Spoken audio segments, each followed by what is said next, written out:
Sejam muito bem-vindos ao programa do canal Pablo Bispo. Esse é o curso de Organização da Educação do Brasil. E antes de começarem, por favor, prestemos atenção a alguns recadinhos. Inscrevam-se.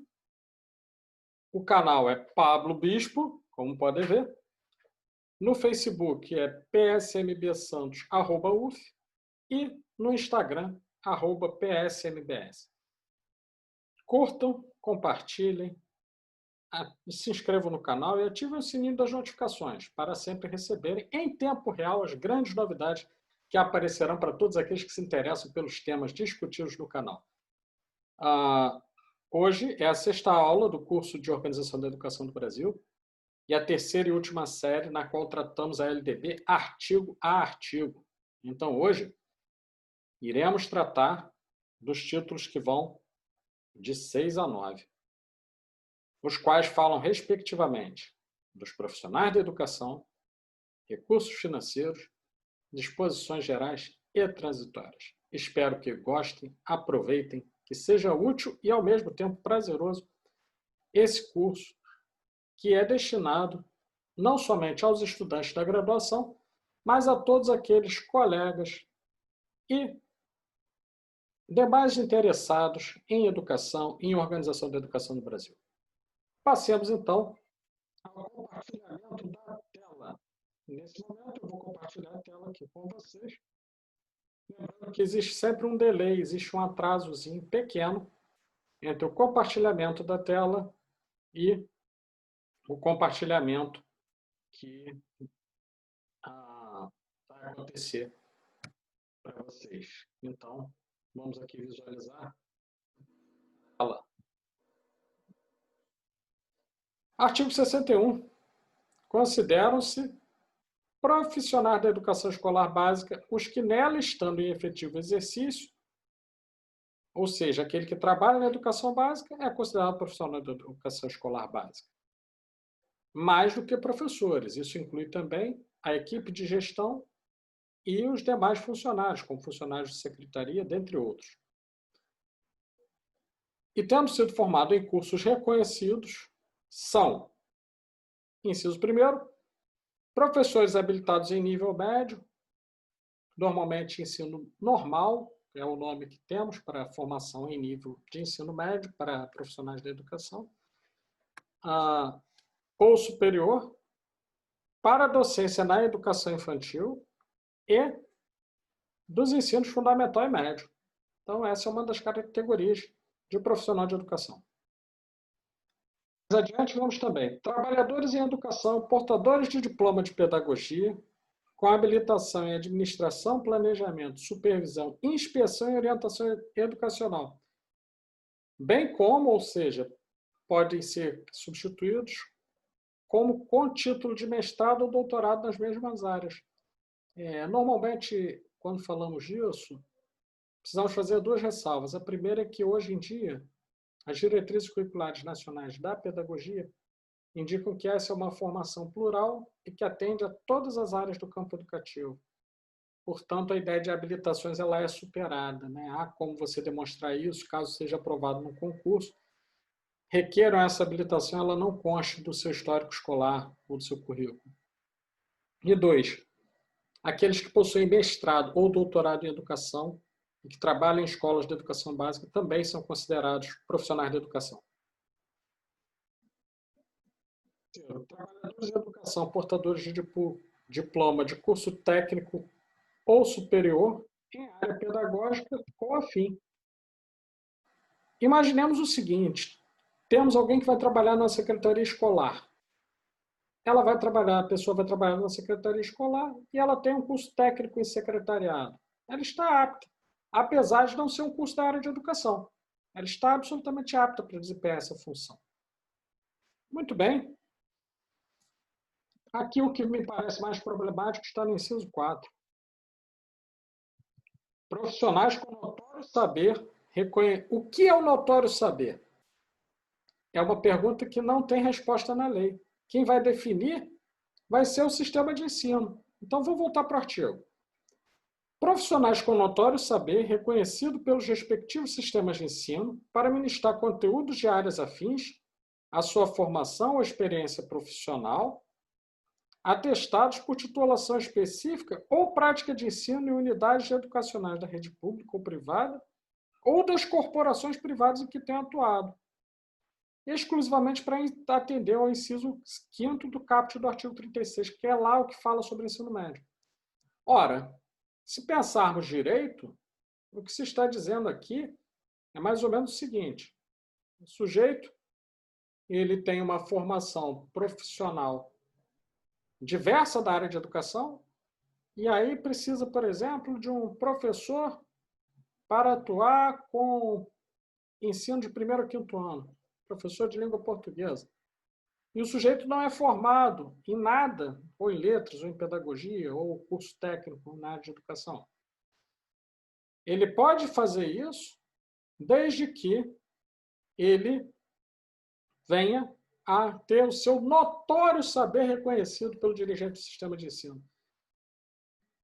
Esse tipo de prática é um tipo de prática na qual, ou no Brasil, isso não acontece há muito tempo. A primeira vez que temos notícia disso acontecer é no século XVIII, com o Marquês de Pombal e as aulas régias. Portanto, a reforma do ensino médio, da Lei 13.415 de 2017, traz um enorme retrocesso, porque nós estamos colocando nos sistemas de ensino pessoas que não são habilitadas para o ensino, em tese. Em muitos casos isso vai acontecer. Não deixem de ler o artigo em que trabalho esse tema e em que eu vou demonstrar isso que acabo de afirmar. Profissionais graduados que tenham feito complementação pedagógica, ou seja, o sujeito é bacharel, por exemplo, bacharel em Direito, e aí ele quer dar aula. Ele vai e faz uma complementação pedagógica, geralmente em nível ou de pós-graduação ou num curso que num nível equiparado à graduação, mas são mais ou menos 180 horas, a partir de 180 horas. Que o sujeito vai ter prática de ensino, didática, filosofia da educação, sociologia da educação e aprender a organização da educação no Brasil. Em alguns casos, isso, na prática, vai funcionar muito bem. Em outros, nem tanto. Infelizmente. E aí a lei não te dá um mecanismo de controle para isso. Você dá uma habilitação para o sujeito desde que ele tenha feito essa complementação pedagógica. Em alguns lugares ela é bem feita, em outros lugares não. Parágrafo único.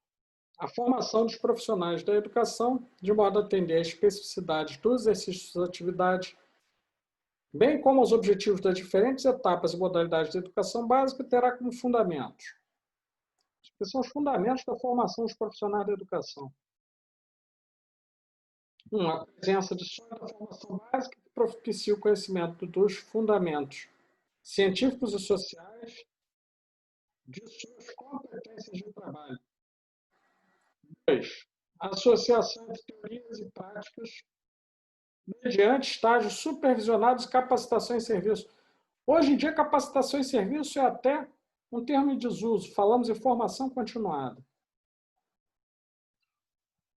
3º, o aproveitamento da formação e experiências anteriores em instituições de ensino e outras atividades. O problema é que a lei não te diz quais são essas outras atividades para efeito de cômputo de experiência profissional. Um bancário se enquadraria nisso? Um petroleiro? Um construtor? Um advogado? Não sei. E a lei não deixa claro. Na prática, o sistema de ensino vai regulamentar isso. E vamos ver casos, como tive a oportunidade de acompanhar, não direi nem sobre tortura, o local em que aconteceu e muito menos as pessoas envolvidas, mas houve um caso em que havia uma coordenadora pedagógica que era manicure, mas tinha boas relações com gestores do sistema de ensino. E aí ela estava lá como coordenadora pedagógica de uma escola pública. É para ver o quanto a lei pode ajudar e o quanto ela, às vezes, atrapalha. Às vezes ela distorce e torna ainda pior uma realidade que não é boa. No artigo 62, ele fala da formação de docentes. Aqui ele é específico para docentes. A formação de docentes para atuar na educação básica, far-se-á em nível superior, Em curso de licenciatura plena, ok? São os cursos das licenciaturas que já conhecemos, matemática, português, física, química, biologia, pedagogia e outros, admitida como formação mínima para o magistério na educação infantil e nos 5 primeiros anos do ensino fundamental, a oferecida em nível médio na modalidade normal. Então, o curso normal é o mínimo necessário. Pode ter mais, mas não pode ter menos que isso. Parágrafo 1º. A União, Estados, Distrito Federal e os municípios, em regime de colaboração, deverão promover a formação inicial, continuada e a capacitação dos profissionais do magistério. Isso é atribuição dos sistemas de ensino, formar e capacitar esses profissionais. Se é cumprido ou não, não sabemos. Há casos em que sim, há casos em que não. Parágrafo 2º. A formação continuada e a capacitação dos profissionais de magistério poderão utilizar recursos e tecnologias de educação à distância. Isso aí foi incluído pela Lei 12.056 de 2009, certo? Existe até muitos cursos, tanto de extensão quanto de aperfeiçoamento. Tive, por exemplo, a oportunidade de liderar, numa parceria entre MEC, Secretaria de Educação Básica e UF, um curso chamado Escola de Gestores, destinado justamente para capacitar em nível de especialização professores que eram diretores, né, estavam diretores, porque diretor é cargo de confiança, então ele não tem uma estabilidade, né, no cargo, ele pode a qualquer momento ser retirado do cargo, mas a ideia era capacitá-los em uma série de temas, como gestão democrática, a análise de dados educacionais, etc. E aí esse curso era à distância, havia 4 encontros presenciais e toda a formação era feita via plataforma Moodle com aulas à distância. Terceiro, a formação inicial de profissionais de magistério dará preferência ao ensino presencial, subsidiariamente fazendo uso de recursos e tecnologias de educação à distância. Ok. Parágrafo 4º. Os estados e municípios adotarão mecanismos facilitadores de acesso e permanência em cursos de formação docente em nível superior para atuar na educação básica pública. Aqui eu quero chamar a atenção para um programa que a CAPES desenvolveu por um longo período de tempo. Hoje ele está praticamente desativado, mas ele tem uma boa ideia nesse sentido, que é o PIBID.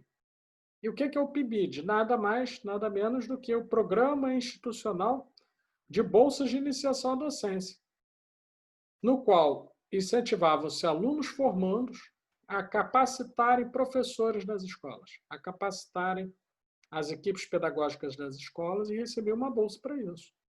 Era uma iniciativa.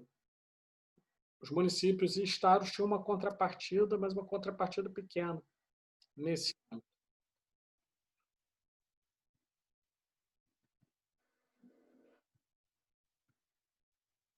Então, o Distrito Federal, os estados e os municípios incentivarão a formação de profissionais do magistério para atuar na educação básica pública, e aí está o PIBID regulamentado mais uma vez, mediante Programa Institucional de Bolsa de Iniciação à Docência a estudantes matriculados de cursos de licenciatura de graduação plena nas instituições de educação superior. É o que eu havia falado antes. Parágrafo 6º. O Ministério da Educação. Isso aqui é importante. Prestem toda a atenção a isso. O Ministério da Educação poderá estabelecer nota mínima em exame nacional aplicado aos concluintes do ensino médio como pré-requisito para o ingresso em curso de graduação para a formação de docentes, ouvido o Conselho Nacional de Educação. O CNE ainda não se posicionou quanto a isso, mas em algum momento a lei diz que o CNE terá de fixar qual nota mínima que esses concluintes do ensino médio vão precisar obter, seja no Enem, no Exame Nacional do Ensino Médio, seja ao longo de sua formação. Até porque isso elimina, e me parece positivo, a ideia de que o sujeito não deu certo em nada, vai ser professor. Há, no dito popular, infelizmente, uma ideia que é exatamente assim. E, infelizmente, não é o que acontece. Exemplo, estamos em 2020, eu sou doutor, posso dizer que sou doutor, porque o título de doutor é para quem tem doutorado e não para quem é bacharel, seja em medicina, seja em direito. Sou doutor, estou fora da minha instituição, estou realizando trabalho remoto e estou fazendo um vídeo nesse momento aqui que tem a ver com o que eu dou aula. Para isso é necessário uma formação, é necessário algum tipo de controle, porque não é qualquer um que poderia fazer esse tipo de atividade. E eu não sou o único, muitos colegas fazem isso e muito mais, só não tem o reconhecimento social e muito menos a remuneração que merecem. Mas isso é um outro papo para um outro dia. Parágrafo 8º, os currículos dos cursos de formação docente terão por referência a Base Nacional Comum Curricular, ou seja, a BNCC vai pegar, então, do ensino lá da educação infantil até a pós-graduação. Percebamos que é uma política forte de normatização curricular. Artigo 62A. A formação dos profissionais a que se refere o inciso 3º do artigo 61 far-se-á por meio de cursos de conteúdo técnico-pedagógico em nível médio ou superior, incluindo habilitações tecnológicas. Parágrafo único. Garantir-se-á formação continuada para os profissionais a que se refere o caput, no local de trabalho ou em instituições de educação básica e superior, incluindo cursos de educação profissional, cursos superiores de graduação plena tecnológicos e de pós-graduação, ou seja, a formação continuada para os profissionais da educação, ela pode ser realizada no local de trabalho ou em outras instituições educativas. Me parece muito justo, porque isso não restringe espacialmente o locus de formação. Acesso, artigo 62b, o acesso de professores das redes públicas de educação básica, cursos superiores de pedagogia e licenciatura, será efetivado por meio de processo seletivo diferenciado. Sim, existe essa possibilidade. Alguns sistemas de ensino permitem que o sujeito que já é professor de educação básica, que tem curso normal, por exemplo, ele possa fazer um processo seletivo simplificado e trabalhar na pedagogia, e fazer curso de pedagogia ou normal superior. Procurem ver que várias redes de ensino trabalham com isso. Isso foi incluído pela Lei 13.478 de 2017. Parágrafo 1º. Terão direito de pleitear acesso ao previsto no caput deste artigo os professores das redes públicas municipais, estaduais e federais que ingressaram por concurso público e tenham pelo menos 3 anos de exercício da profissão e não sejam portadores de diploma de graduação, ou seja, não pode ser graduado e precisa ter 3 anos. O que significa isso? Significa que só podem ter acesso a isso aqueles que não estão no período de estágio probatório. Muito bem. Sigamos, pois. Artigo 2º, parágrafo 2º, melhor dizendo. As instituições de ensino responsáveis pela oferta de cursos de pedagogia e outras licenciaturas definirão critérios adicionais de seleção sempre que acorrer aos certames interessados e número superior de vagas disponíveis para os respectivos cursos. Isso é interessante. Por quê? Se houver algum tipo de empate, vai caber à instituição de ensino decidir quem é que tem vantagem, quem é que vai conseguir a vaga no certame. Parágrafo 3º. Sem prejuízo dos concursos a serem definidos em regulamento pelas universidades, terão prioridade de ingresso os professores que optarem por cursos de licenciatura, e aí sim, isso aí vai atender a uma demanda, porque sabemos que há um déficit muito grande de professores nas áreas que eu vou falar, que são licenciatura em matemática, física, química, biologia e língua portuguesa.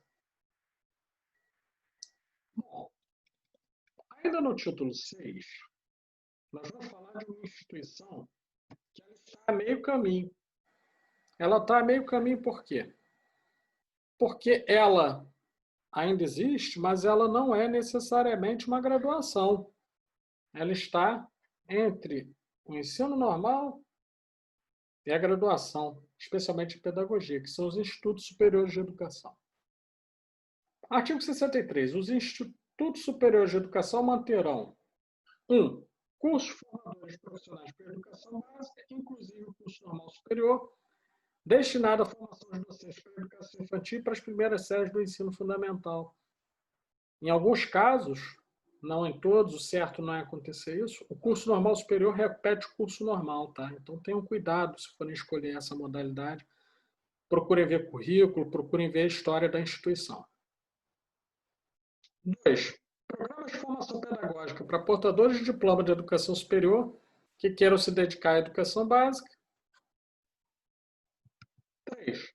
Programas de formação continuada para os profissionais da educação dos diversos níveis. E aí, vamos para o artigo 64.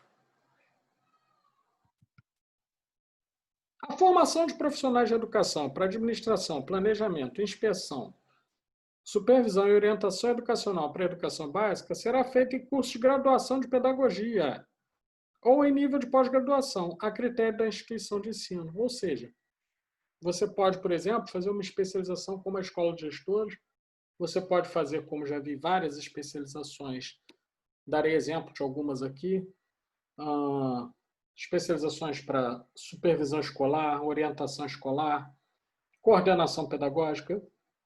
Na iniciativa privada isso é muito comum. E aí, a critério da instituição de ensino, garantida nesta formação a base comum nacional, ou seja, desde que tenha a ver com a BNCC, você pode fazer em nível de pós-graduação ou na graduação em pedagogia. Essa formação para trabalhar no que se chama de staff administrativo da escola. Administração, planejamento, inspeção, supervisão e orientação educacional. Artigo 65. A formação docente, exceto para a educação superior, incluirá a prática de ensino de no mínimo 300 horas. É isso aí, pessoal. Quem quer trabalhar em educação já tem que saber que tem pelo menos 300 horas práticas com estágio em escola, tá? Estejam cientes disso. Se você não consegue nem essas 300 horas, um bom conselho que eu dou é procurar outra carreira. Artigo 66. A preparação para o exercício do magistério superior far-se-á em nível de pós-graduação, prioritariamente em programas de mestrado e doutorado. O que está se dizendo aqui é o seguinte: a educação superior pode admitir professor que tenha uma pós-graduação lato sensu, ele seja especialista. Mas deve-se dar prioridade a quem tem mestrado e doutorado. E, efetivamente, isso é o que acontece. Mas há uma ressalva que está aqui no parágrafo único. Vamos ver. Parágrafo único. O notório saber, reconhecido por universidade com curso de doutorado em áreas afins, poderá suprir a exigência de título acadêmico. Isso é pouco comum hoje, mas vamos pegar um exemplo que vem de tempos mais antigos.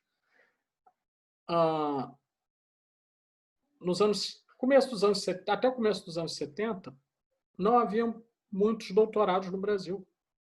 Era muito pequena, a expansão da pós-graduação vai se dar muito depois.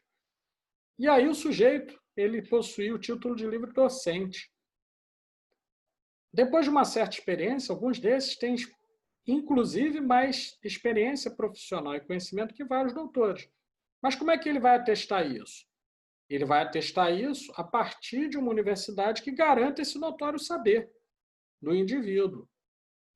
Isso pode ser desdobrado para outras situações, mas aí se torna mais difícil. Tá? Aí se torna mais difícil reconhecer o notório saber. Tem que ser um caso muito especial, se não for isso que eu disse ainda há pouco. Artigo 67. Os sistemas de ensino promoverão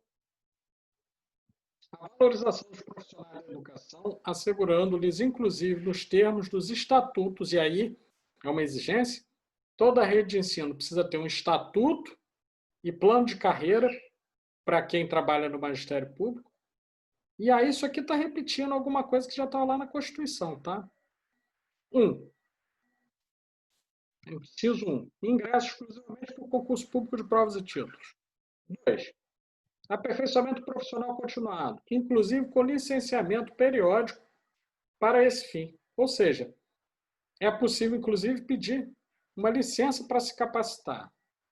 Várias redes de ensino oferecem isso sem muitas dificuldades. Terceiro, piso salarial profissional. Todo ano esse valor é atualizado. Então, existe um piso nacional salarial para o professor.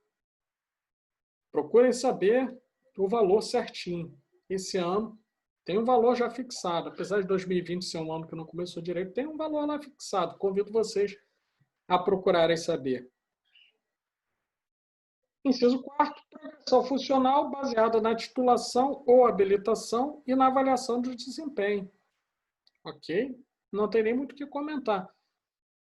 O indivíduo está na docência, passa o tempo, ele ganha titulação, se habilita, tem um bom desempenho, é natural que ele progrida profissionalmente, por isso é necessário ter plano de carreira. Nós temos no inciso 5º, período reservado a estudos, planejamento e avaliação, incluído da carga de trabalho. Isso vai variar de rede de ensino para rede de ensino, mas é necessário um tempo para planejar a aula, para fazer estudos, para que o sujeito não fique dando a mesma aula 40 anos, para que o profissional da direção escolar, ou do staff, da gestão, não fique parado no tempo, para que a rotina administrativa dos secretários seja atualizada. Então, a lei prevê que vai haver um período reservado a estudos, planejamento e avaliação, incluído esse período na sua carga de trabalho. Inciso 6º, condições adequadas de trabalho. Bom, isso aqui é muito nebuloso. O que são as tais condições adequadas de trabalho? Não dá para saber direito. Tem que conhecer, e conhecer bem, a legislação. Por quê? Porque quando sabemos que tem algo, como dizia Pierre Bourdieu, de uma geometria variável, geralmente a flexibilidade é tanto que pode-se entender que condições adequadas de trabalho são coisas muito diferentes, variando de uma rede para outra. Temos que ter cuidado com isso. Parágrafo 1º. A experiência docente é pré-requisito para o exercício profissional de quaisquer outras funções de magistério. Isso aqui é importante, hein? A docência é o centro do magistério. Interessante. Por quê? Porque, realmente, o magistério sem a docência como eixo fica até difícil de conceber, né? Nos termos das normas de cada sistema de ensino. E aí cada sistema de ensino vai definir como que a docência é importante no que diz respeito ao exercício profissional de qualquer outra função. Por exemplo, um cargo de confiança, como diretor de escola. Alguns sistemas de ensino fazem até critérios que colocam que o diretor de escola ou o coordenador pedagógico tem que ter X anos de magistério. Parágrafo 2º, para os efeitos do disposto parágrafo 5º do artigo 40. E no parágrafo 8º do artigo 201 da Constituição Federal, são consideradas funções de magistério, isso aqui é importante, as exercidas por professores e especialistas em educação, que é o staff da direção, né? No desempenho de atividades educativas, quando exercidos em estabelecimentos de educação básica, em seus diversos níveis e modalidades, ou seja, isso aqui está valendo para a educação básica, para a educação superior não, tá? Incluídas, além do exercício da ajuda da docência, as de direção de unidade escolar, coordenação e assessoramento pedagógico. Ok. Parágrafo 3º, a União prestará assistência técnica aos Estados, ao Distrito Federal e aos municípios na elaboração de concursos públicos para o provimento de cargos dos profissionais da educação. Isso aqui é importante. Muitos municípios não sabem disso. Antigamente, era muito comum se pensar numa máfia do concurso público.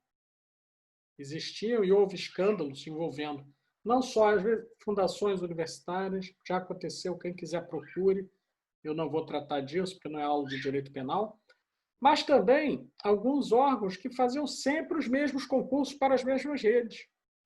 E aí, para evitar esse vício, a União passa a prestar assistência técnica aos estados para elaborar esses concursos, tá? Isso é importantíssimo para quem amanhã depois for se tornar dirigente de alguma rede de ensino. Passemos ao título 7. 7 é onde as coisas começam a complicar, hein? Dos recursos financeiros. Artigo 68. Vou até tomar uma água.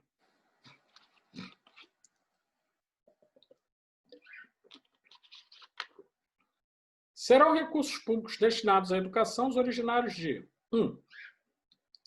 receita de impostos próprios da União, dos estados, do Distrito Federal e dos municípios, receita de transferências constitucionais e outras transferências, ou seja, o imposto é recolhido num lugar e é transferido para outro. Exemplo, IPVA é recolhido no município e é transferido para os estados e, posteriormente, até para a União, lá para o DENIT, né, Departamento Nacional de Infraestrutura de Transporte. Receita do salário e educação e de outras contribuições sociais, receita de incentivos fiscais e outros recursos previstos em lei. Ou seja, se amanhã ou depois alguém quiser aumentar essa cesta de tributos que vai bancar a educação, a lei está permitindo. E agora vamos aos percentuais. Isso aqui é importantíssimo, hein? Quem olha esse artigo aí, ele vai ter uma série de controvérsias. Primeiro porque, apesar de ter sido aprovado o novo Fundeb recentemente, ainda para efeito da LDB, a aprovação desse Fundeb, que é o Fundo Nacional de Desenvolvimento da Educação Básica, e que prevê essa porcentagem de arrecadação, ainda não está regulamentada, ainda não foi incorporada à lei. Por isso se diz que a vigência está encerrada. Tá? Mas vamos lá. A União aplicará anualmente, nunca menos de 18%, e os estados, Distrito Federal e municípios, 25%, ou o que consta das respectivas constituições ou leis orgânicas, ou seja, já pode colocar mais, não pode colocar menos, da receita resultante de impostos, compreendidas as transferências constitucionais na manutenção e desenvolvimento do ensino público. Ou seja, não adianta pegar o dinheiro e repassar para o dono de escola privada. Tá? Seguindo.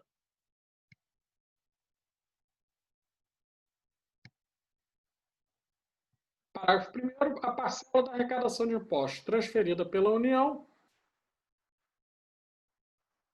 aos estados e ao Distrito Federal, aos municípios, ou pelos estados aos respectivos municípios, não será considerada para efeito de cálculo previsto neste artigo receita do governo que a transferir.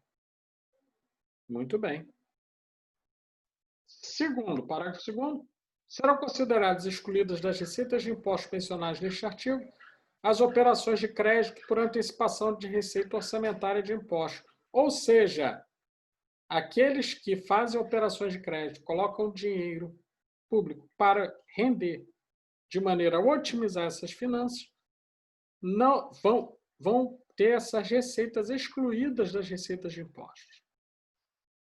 Parágrafo 3º, para a fixação inicial dos valores correspondentes aos mínimos estatuídos neste artigo, ou seja, é o que está lá no parágrafo 1º e no caput, será considerada a receita estimada na LOA, ou Lei do Orçamento Anual, ajustada, quando for o caso, por lei que autorizar a abertura de créditos adicionais com base no eventual excesso de arrecadação.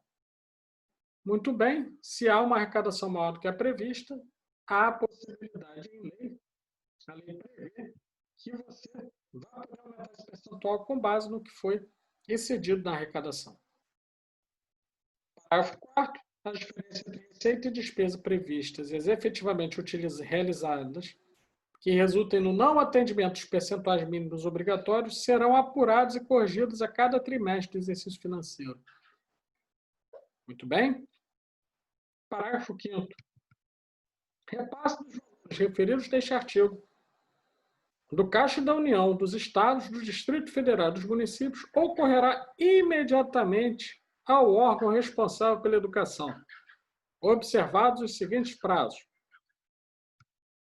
Inciso 1º, recursos arrecadados do 1º ao 10º dia de cada mês até o 20º dia. Isso aqui está dizendo quando.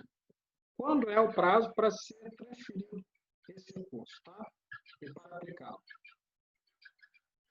Parágrafo 2º, recursos arrecadados do 11º ao 20º dia de cada mês, até o 30º dia.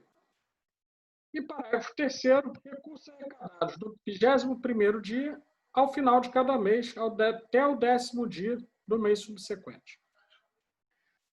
Parágrafo 6º, atraso da liberação sujeitará os recursos à correção monetária e à responsabilização civil e criminal das autoridades competentes. Ou seja, não repassou, senhoras e senhores, verbas do Fundeb, verbas do FNDE para as redes de ensino e profissionais da educação, tem responsabilização civil e criminal, tá? Da autoridade competente. Acrescento ainda o fato de que as redes de ensino que não divulgam no contra-cheque dos seus funcionários ou em site dos respectivos órgãos de ensino o quanto da remuneração daqueles profissionais provém do Fundeb, violam a lei de acesso à informação. Tá? Tenham isso claro. Tudo bem? Artigo 70. Consideração, e aí vamos ver quais são as despesas, né, que são consideradas aí como manutenção e desenvolvimento do ensino. Consideração como despesas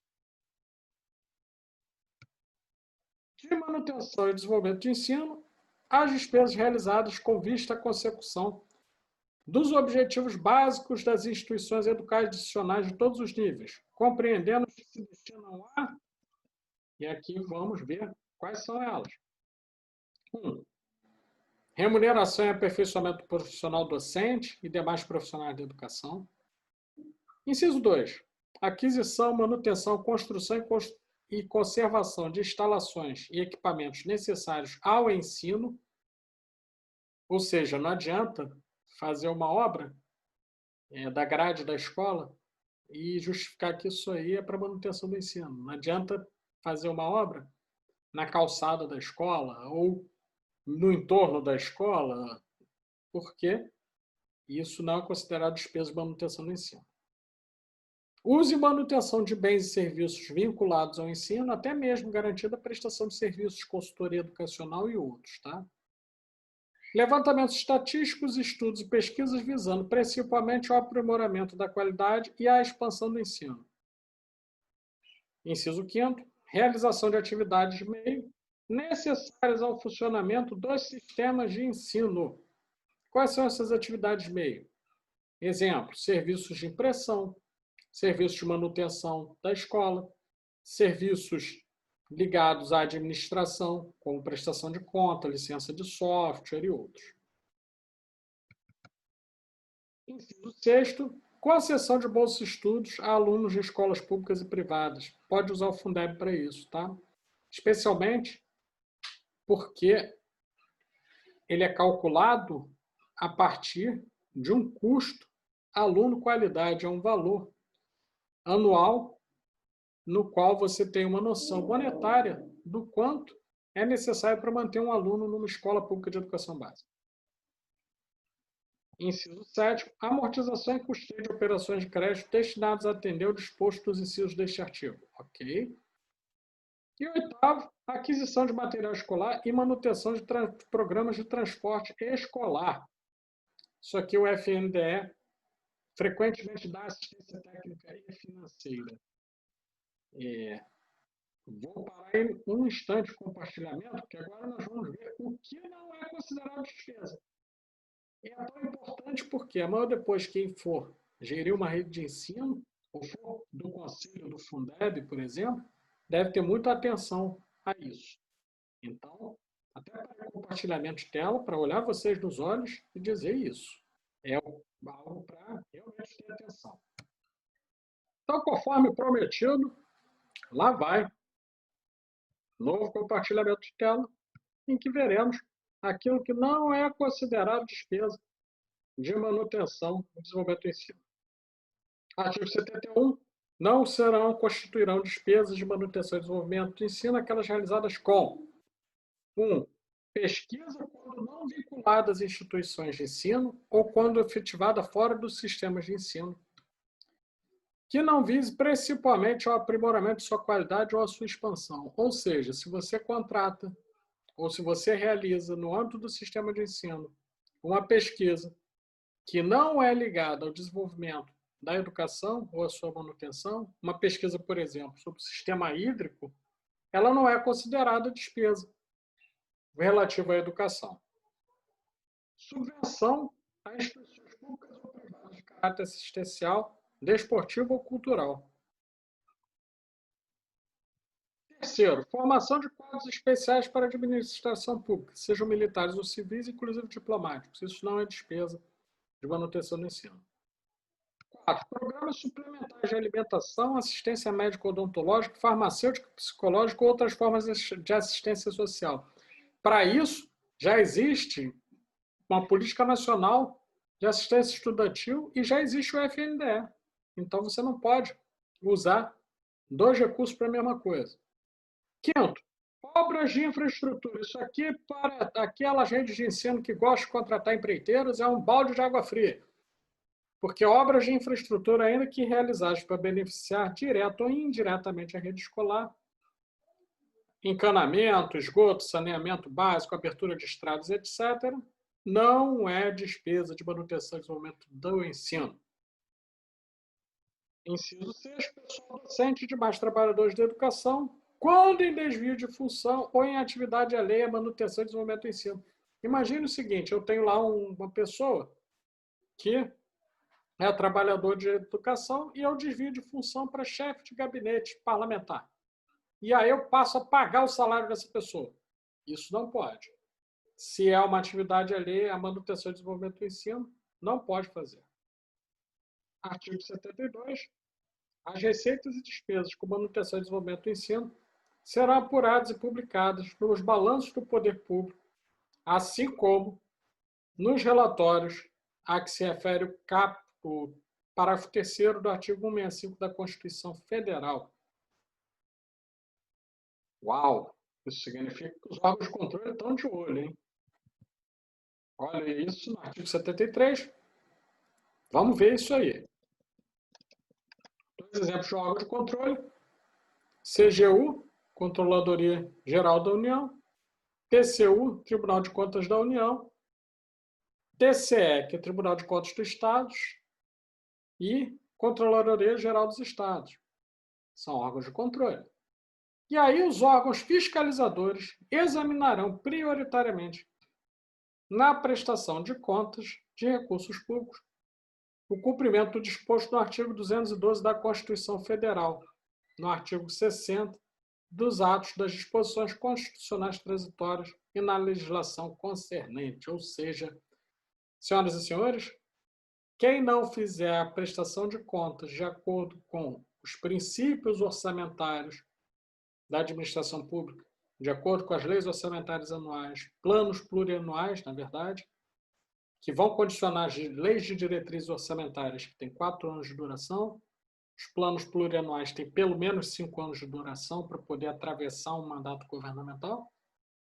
As leis de diretrizes orçamentárias têm 4 anos e as leis orçamentárias anuais têm a previsão de 1 ano. Quem não fizer a prestação de contas desses recursos públicos de acordo com o que está nessa legislação, nessas normas, vai sofrer sanções dos órgãos de controle, incluindo a perda do cargo, incluindo a possibilidade de ter as contas reprovadas e aí ser aberto um processo de impeachment, no caso de prefeitos, governadores e etc. Há uma distância entre a realidade e o que está previsto em lei. Mas a lei é essa. Quem não a cumpre não tem problema nenhum em dizer, ou é marginal, porque está à margem da lei, ou é fora da lei. E quem é fora da lei, queridos, pode muito bem ser igualado a bandido, não importa se tem colarinho branco, gravata, ou se pratica esse crime nas ruas. É o que eu tenho a dizer. É minha opinião e, nesse momento, ainda possuo o direito de opinião. Pode ser que daqui a pouco não tenha. Artigo 74. A União, em colaboração com Estados e Distrito Federal e os municípios, esse regime de colaboração nunca ficou definido, tá? Ele é muito falado, mas ele é pouco executado. Estabelecerá padrão mínimo de oportunidades educacionais para o ensino fundamental. E esse padrão mínimo também ninguém estabeleceu até hoje. Baseado no cálculo do custo mínimo por aluno capaz de assegurar o ensino de qualidade. Isso virou um indicador que é o custo aluno qualidade, que eu já mencionei anteriormente, mas ele é flagrantemente descumprido por boa parte das prefeituras e vários estados da federação. Não vou dar exemplos, procurem ver, tanto nos noticiários quanto nos processos, nos tribunais de justiça e no STJ, toda hora aparece ações que demonstram que isso foi descumprido. Parágrafo único. O custo mínimo de que trata este artigo será calculado pela União ao final de cada ano, com validade para o ano subsequente, considerando variações regionais no custo dos insumos e diversas modalidades de ensino. Ok. Então, você projeta no ano e aí para o próximo, o que vai valer para o ano subsequente. E a partir daí, no ano subsequente, você vai projetar próximo ano de novo. E aí há uma atualização de valores de um ano para outro. Está garantido mais ou menos isso.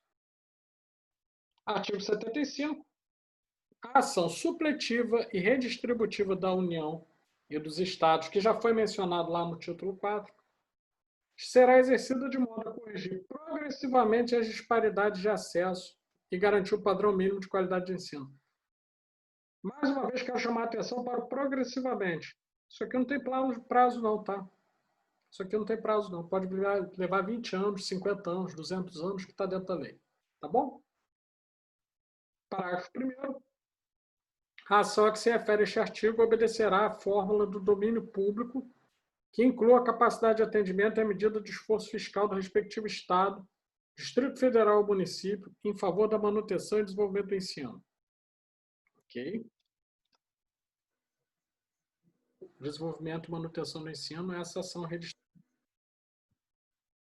Segundo, a capacidade de atendimento de cada governo será definida pela razão entre os recursos de uso constitucionalmente obrigatório, aqueles percentuais, 18% e 25%, né? Na manutenção e desenvolvimento do ensino, e o custo anual do aluno, relativo ao padrão mínimo de qualidade. Então, tem uma razão. Quanto mais alunos numa rede, mais você precisa de investimentos.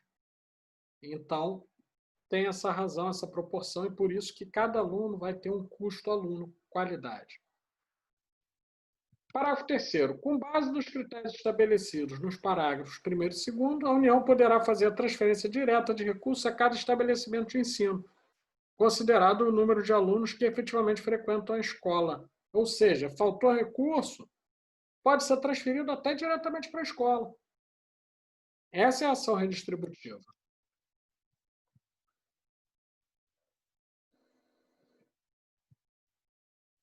Ação, parágrafo 4º, a ação supletiva e redistributiva não poderá ser exercida em favor do Distrito Federal, Estados e municípios se estes oferecerem vagas na área de ensino de sua responsabilidade, conforme o inciso 6º do artigo 10º e o inciso 5º do artigo 11 desta lei, em número inferior à sua capacidade de atendimento. Ou seja, o município tem capacidade para atender 30 mil. Atende 28 mil crianças e pede crédito suplementar à União. Isso não vai acontecer. Artigo 76. A ação supletiva e redistributiva prevista no artigo anterior ficará condicionada ao efetivo cumprimento pelos Estados, Distrito Federal e municípios do disposto desta lei, sem prejuízo de outras prescrições legais. Ou seja, essa não é a única lei que regulamenta a educação. Estejamos atentos ao Código Tributário Nacional e aos princípios da administração pública no que diz respeito à gestão de recursos públicos. Na área de educação, assim como em diversas áreas, é muito mais do que ter uma plaquinha na sua sala ou na sua mesa dizendo que você é secretário de educação, que você é reitor, que você é diretor de escola. Vocês estão vendo aí que é para quem gosta e quem sabe fazer. Não é qualquer um que vai fazer. Mas aqui fazem periodicamente estudos de Organização da Educação do Brasil e outros têm mais condições de ter essa observância à lei. Não só a lei, mas também as questões do campo político, conforme a gente vai ver mais adiante em outras aulas. Artigo 77. Parece muito óbvio, mas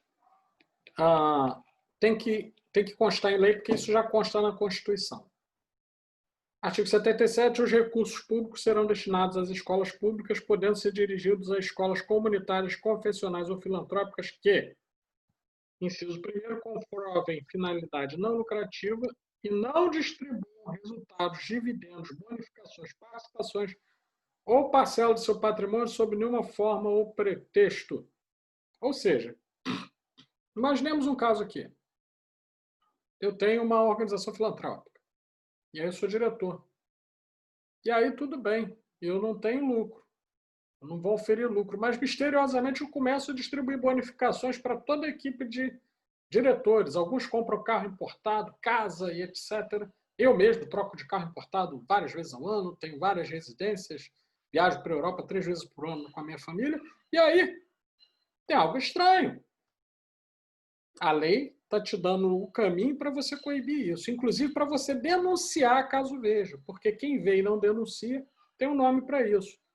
É conivente com o que está acontecendo. E depois fica difícil reclamar de corrupção, né? Parágrafo 2º, aplica seus excedentes financeiros, e aí não falamos de lucro, né? São excedentes financeiros em educação. Terceiro, mesma coisa a Constituição, assegura a destinação de seu patrimônio a outra escola comunitária, filantrópica ou confessional, de acordo com o tipo de escola, ou ao poder público no caso de encerramento de suas atividades. Inciso 4º, preste contas ao poder público dos recursos recebidos. É o mínimo que se espera, não? Parágrafo 1º, os recursos de que trata este artigo poderão ser destinados a bolsas de estudo para a educação básica na forma da lei, para os que demonstrarem insuficiência de recursos, quando houver falta de vagas em cursos regulares da rede pública de domicílio do educando. Isso é importante, hein? Ficando o poder público obrigado a investir prioritariamente na expansão da sua rede local. Ou seja, emergencialmente, você pode dar bolsa na rede privada, mas você tem a obrigação de expandir sua rede local para atender toda a demanda. Do contrário, estabelecem-se relações que muitas vezes são espúrias, muitas vezes são viciadas entre a educação privada e os sistemas públicos de ensino. Então, a lei está coibindo isso. Parágrafo 2º. As atividades universitárias de pesquisa e extensão poderão receber apoio financeiro do poder público, inclusive mediante bolsas de estudo. Sim. Imaginemos aqui um exemplo. Imagine que tenhamos, conforme... Vou dar exemplo da UF, que é a universidade em que estou, uma universidade pública, mas sem mencionar as ações. Existe uma série de colegas que desenvolvem ações de extensão universitária nos sistemas de ensino. E aí, como ela é uma ação de interesse público, não só para a universidade, mas também para a rede de ensino, é facultado a que se receba apoio financeiro do órgão que está sendo desenvolvida essa ação. Pode ser bolsa de estudo, geralmente é bolsa de estudo, pode ser algum outro tipo de subvenção. Perfeito? Muito bem. Nem parece, mas estamos terminando, hein? Estamos chegando no título 8º das disposições gerais. Eu disse a vocês, artigo a artigo não é tão assustadora quanto parece. E lá no artigo 78, que inicia as disposições gerais, ele vai dizer que o sistema de ensino da União, com a colaboração das agências federais de fomento à cultura e de assistência aos índios, desenvolverá programas integrados de ensino e pesquisa para a oferta de educação escolar bilíngue e intercultural aos povos indígenas. Isso aqui está regulamentando a educação indígena, tá? Com os seguintes objetivos. 1. Proporcionar aos índios, comunidades e povos a recuperação de suas memórias históricas, reafirmação de suas identidades étnicas, a valorização de suas línguas e ciências. Artigo 2º, garantir aos índios, suas comunidades e povos o acesso a informações, conhecimentos técnicos e científicos da sociedade nacional e demais sociedades indígenas e integrados de apoio de ensino e pesquisa. E, desculpa, indígenas e não índias. Até me confundi aqui. Artigo 79. A União apoiará técnica e financeiramente os sistemas de ensino no provimento da educação intercultural às comunidades indígenas, desenvolvendo programas integrados de ensino e pesquisa. Vou dar um exemplo. Existe, não é muito conhecida, mas existe ainda, a Universidade Guarani, em que além de ser bilíngue, ela desenvolve cursos da educação superior respeitando as culturas locais e resgatando e reconstruindo essas tradições de comunidades e povos tradicionais. Parágrafo 1º. Os programas serão planejados com a audiência das comunidades indígenas. Evidentemente, não faz nenhum sentido você ter um programa para a comunidade indígena e não ouvir os índios. Né? Não faz sentido algum. Parágrafo 2º. Os programas a que se refere este artigo, incluídos nos planos nacionais de educação, ou seja, não somente nesse, que vai de 2015 até 2024, todo o Plano Nacional de Educação terá que adotar essa diretriz. Eles vão ter de seguir as seguintes diretrizes no que diz respeito à educação indígena. 1. Fortalecer as práticas socioculturais e a língua materna de cada comunidade indígena. 2. Manter programas de formação de pessoal especializado destinado à educação escolar nas comunidades indígenas. 3. Desenvolver currículos e programas específicos, neles incluindo os conteúdos culturais correspondentes às respectivas comunidades. 4. Elaborar e publicar sistematicamente material didático específico e diferenciado. Claro, são comunidades e povos tradicionais, não têm a mesma cultura das sociedades urbanas. Então, precisam de material didático específico. Parágrafo 3º. No que se refere à educação superior, sem prejuízo de outras ações, o atendimento aos povos indígenas efetivar-se-á nas universidades públicas e privadas mediante a oferta de ensino e assistência estudantil. Então, eles têm direito a uma assistência adicional. Assim como de estímulo à pesquisa e desenvolvimento de programas especiais. O artigo 79A foi vetado e o 79B diz que inclui-se-á no calendário escolar o dia 20 de novembro como Dia da Consciência Negra, incluído pela Lei 10.639 de 2003. Sim, dia 20 de novembro, popularmente conhecido como Dia do Zumbi, passa a ser no calendário escolar de todo o Brasil, em todos os níveis de ensino, como Dia da Consciência Negra é um feriado. Artigo 80. O poder público incentivará o desenvolvimento e a veiculação de programas de ensino à distância em todos os níveis e modalidades de ensino e de educação continuada. Eis um exemplo aí. Temos a Universidade Aberta do Brasil, que faz justamente essa função. Parágrafo 1º. A educação à distância, organizada com abertura e regimes especiais, será oferecida por instituições especificamente credenciadas pela União. Parágrafo 2º. A União regulamentará os requisitos para a realização do exame e registro de diplomas relativos a cursos de educação à distância. Então, a União é quem vai credenciar esses diplomas. Parágrafo 3º. As normas para a produção, controle e avaliação de programas de educação à distância e autorização para sua implementação caberão aos respectivos sistemas de ensino, podendo haver cooperação e integração entre os diferentes sistemas. Ok? Parágrafo 4º. A educação à distância gozará de tratamento diferenciado, que incluirá custos de transmissão reduzidos em canais comerciais de radiodifusão sonora e de sons e imagens e em outros meios de comunicação que sejam explorados mediante autorização, concessão ou permissão do poder público. Não é à toa que, sem fazer propaganda, não vou dizer que eu estou falando de nenhuma grande corporação, mas vocês vão reconhecer, diz, falam por aí, é rumor, não, então não vou confirmar, que a assim conhecida como maior rede de telecomunicações do Brasil mantém uma fundação educacional que transmite conteúdos nesse sentido, que trabalha um pouco com educação à distância, mas que é devido a isso que ela ofere uma isenção fiscal muito grande, um incentivo fiscal bilionário. Se é verdade ou não, não sei. Deixo para o pessoal dos órgãos de controle verificar isso. Mas, de todo modo, esse incentivo está previsto em lei. Como ele vai ser realizado, não sei, mas está previsto em lei. Artigo 2º. Concessão de canais com finalidades exclusivamente educativas. Exemplos: Rede Brasil, TV Cultura, a antiga TV Educativa, Rádio MEC e outros.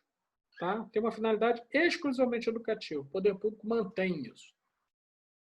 Terceiro, inciso terceiro, reserva de tempo mínimo sem ônus para o poder público pelos concessionários de canais comerciais. Essa reserva de tempo mínimo ainda não foi regulamentada, tá? Mas se diz que tem que ter um tempo mínimo para educação à distância e canais comerciais. Nem sempre isso é observado, até porque não se tem um tempo mínimo.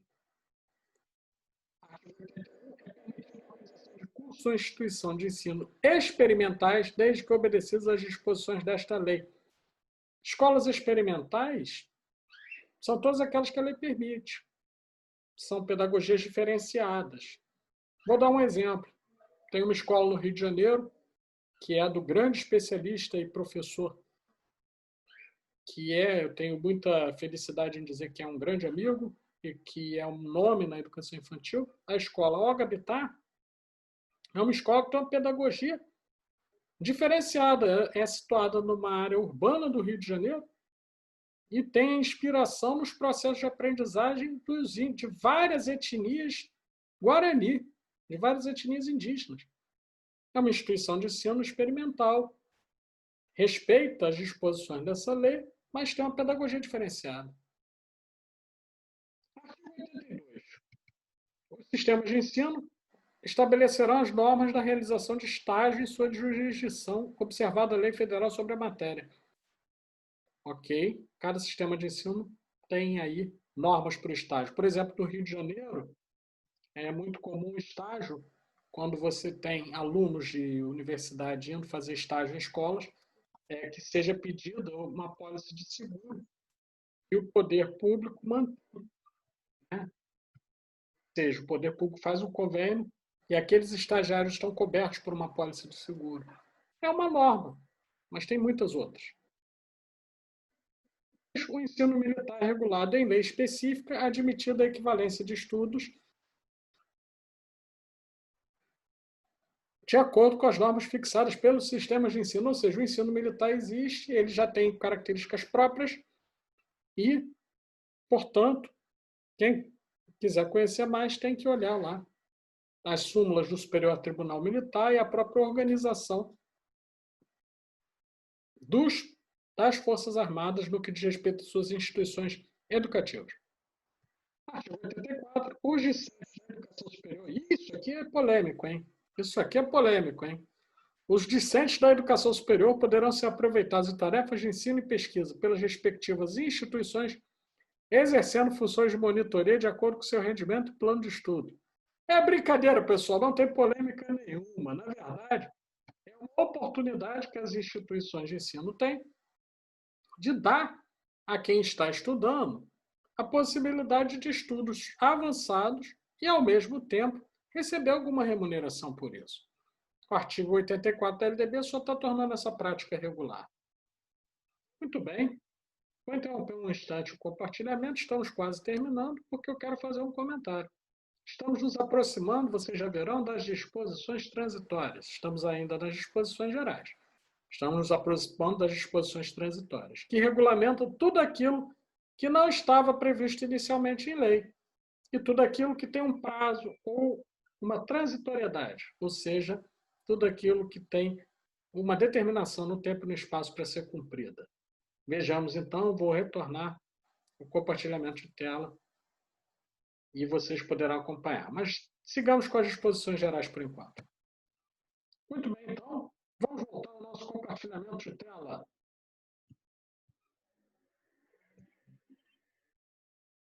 Artigo 85. Qualquer cidadão habilitado com a titulação própria poderá exigir a abertura de concurso público de provas e títulos para o cargo de docente em instituição pública de ensino que estiver sendo ocupado por professor não concursado. Isso aqui é algo que toda hora acontece. Temos redes de ensino, por exemplo, que têm aprovados de concurso de 7 a 8 anos atrás e que não realizam a chamada desses cidadãos. Tá? E aí ocupa o cargo com o professor não concursado, professor contratado, por mais de 6 anos, ressalvados os direitos assegurados pelo artigo 41 da Constituição Federal e 19 do ato das disposições constitucionais transitórias. Direito de qualquer um exigir a abertura de concurso, quando tem mais de 6 anos sendo ocupados por professor não concursado. Tem instituição no estado do Rio que peca muito por isso, hein? Artigo 86. As instituições de educação superior constituídas como universidades integrar-se-ão também na constituição de instituições de pesquisa ao Sistema Nacional de Ciência e Tecnologia, ou seja, as universidades migram do MEC, Ministério da Educação, parcialmente, né, elas se mantêm vinculadas para fins de avaliação, mas elas são mantidas pelo Ministério da Ciência e Tecnologia, pelo Sistema Nacional de Ciência e Tecnologia. Vamos lá. Estamos quase terminando, né, pessoal? Estamos já no título 9 das disposições transitórias. Artigo 87. É instituída a década da educação a iniciar-se há um ano a partir da publicação desta lei. Isso absolutamente não mudou em nada. De 96 a 2006 não aconteceu absolutamente nada. Parágrafo 1º. A União, no prazo de um ano a partir da publicação desta lei, seria 97, encaminhará ao Congresso Nacional o Plano Nacional de Educação, com diretrizes e metas para os anos seguintes, em sintonia com a Declaração Mundial sobre a Educação para Todos. Peço que vejam aqui o meu vídeo em que eu falo da influência dos organismos internacionais sobre a educação. Porém, cabe outra ressalva. Isso aqui não aconteceu. O Congresso Nacional só encaminhou o Plano Nacional de Educação anterior a esse, mais ou menos em 2001. Em 2001 ele começa a ser elaborado. Tá? Quem quiser, depois eu vou fazer vídeo sobre o Plano Nacional de Educação, a gente vai compreender um pouquinho a história desses planos. É até um título de um artigo que eu gostaria que vocês lessem, publicado junto com Léo Dias da Fonseca, num livro organizado pelo nosso saudoso Jorge Najá, que se chama O Sempre Incompleto Plano Nacional de Educação, História e Trajetória dos Planos Nacionais de Educação. Bom, tudo revogado aqui no parágrafo 2º. E temos atribuição de competência para o Distrito Federal. Cada estado e município, e supletivamente a União, devem. O inciso 1º foi revogado. Inciso 2º. Prover cursos presenciais ou à distância aos alunos jovens e adultos insuficientemente escolarizados. Terceiro. Realizar programas de capacitação para todos os professores em exercício, utilizando também para isso recursos de educação à distância. 4. Integrar todos os estabelecimentos de ensino fundamental do seu território ao Sistema Nacional de Avaliação do Rendimento Escolar, também chamado SAEB, e o Prova Brasil. Parágrafo 5º. Serão conjugados todos os esforços objetivando a progressão das redes escolares públicas urbanas de ensino fundamental para o regime de escolas de tempo integral.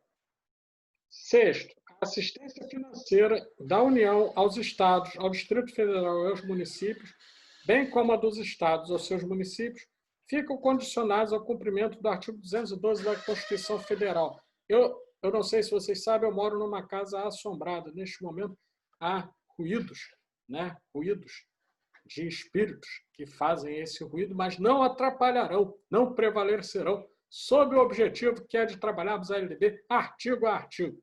Então, no parágrafo 6º, parágrafo 5º, temos então que serão conjugados todos os esforços objetivando a progressão das redes escolares públicas urbanas de ensino fundamental para o regime de escolas de tempo integral. Percebam que não há prazo e nem regulamento de como é esse esforço. Diz que vai haver um esforço, mas esforço é algo subjetivo, portanto, impossível de ser controlado por lei. Esse parágrafo é inócuo. Parágrafo 6º. A assistência financeira da União aos Estados, ao Distrito Federal e aos municípios, bem como dos Estados aos seus municípios, ficam condicionados ao cumprimento do artigo 212 da Constituição Federal. Nem precisava dizer, isso aí é lei vinculada, isso é vinculação constitucional. E dispositivos legais pertinentes pelos governos beneficiados. O artigo 87 já foi vetado, e o artigo 88 diz que A União, os estados, o Distrito Federal e os municípios adaptarão sua legislação educacional e de ensino às disposições desta lei, no prazo máximo de 1 ano a partir da data de sua publicação. Não aconteceu. Era para ser em 97, isso não aconteceu. Parágrafo 1º. As instituições educacionais adaptarão seus estudos e regimentos aos dispositivos dessa lei e às normas dos respectivos sistemas de ensino, nos prazos por estes estabelecidos. Olha, isso aqui é complicado, viu? Eu mesmo, quando fiz a minha formação, tive notícia de uma universidade federal que em 2000, no ano 2000, 2001, pelo menos, ela ainda trabalhava com ensino de primeiro e segundo grau na formação de professores, tá? Dizia que ia formar professores para o ensino de primeiro e segundo grau e para as disciplinas pedagógicas do antigo curso, das disciplinas pedagógicas do segundo grau.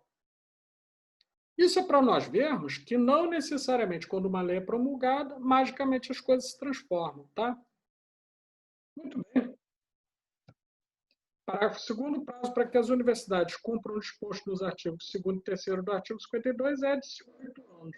Tá, até 2004, acho que teriam que se enquadrar, porém, nem todas o fizeram. Artigo 89. As creches e pré-escolas existentes ou que venham a ser criadas, preste atenção porque aqui tem prazo, deverão, no prazo de 3 anos, a contar da publicação desta lei, integrar seu respectivo sistema de ensino. Ou seja, sou professor, eu tenho lá a escolinha da tia Teteca, e antes da LDB, ela poderia funcionar sem nenhum tipo de vinculação ao sistema de ensino, no caso municipal. Só que agora, a partir de 3 anos, a contar da LDB, desde 99, por conseguinte, ela precisa se integrar ao sistema de ensino, ou seja, as creches pertencem aos sistemas municipais de ensino. Artigo 90. As questões suscitadas na transição entre o regime anterior que se instituiu nessa lei serão, na verdade, foram, né?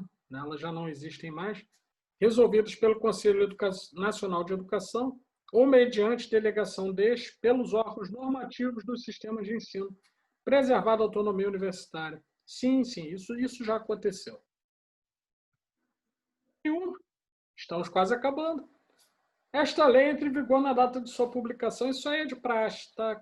Toda lei tem isso. E o artigo 92 coloca ele como marco zero. É como se nunca antes na história desse país houvesse acontecido uma lei de diretrizes e bases da educação.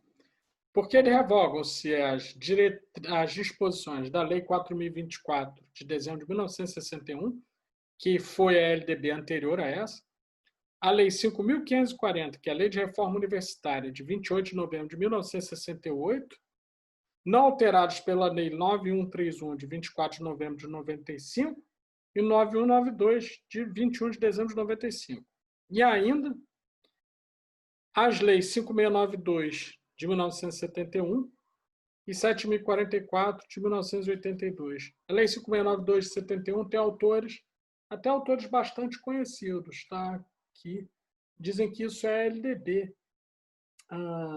Não vou dar nome, quem é meu aluno sabe que eu sempre digo isso, eu disse isso para esse autor, que foi um influenciador de gerações, e eu disse para ele, olha, a 5.692 é a lei do regime militar que institui regime de primeiro e segundo grau. Ela não é LDB por uma razão simples, ela não fixa diretrizes e bases da educação nacional, ela não regula tanto, foi verdade que foi necessário.